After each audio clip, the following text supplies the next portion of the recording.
dari Provinsi Aceh.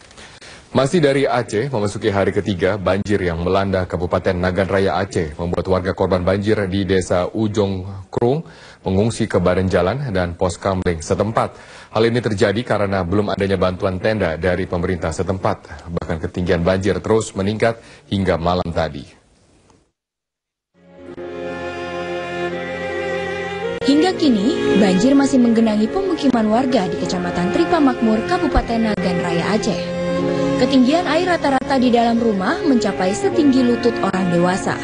Belum adanya bantuan dari pemerintah setempat membuat ratusan warga korban banjir ini terpaksa tidur di badan jalan lintas provinsi dan pos kamling di desa masing-masing.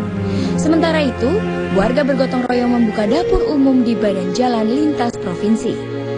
Ashar, salah satu warga Ujung Kerung, Kecamatan Tripa Makmur mengaku ketinggian air semakin hari semakin meninggi, sehingga warga terpaksa mengungsi ke tempat yang lebih tinggi. Warga di malam ini kan mengungsi semua ke daerah yang agak tinggi sedikit, karena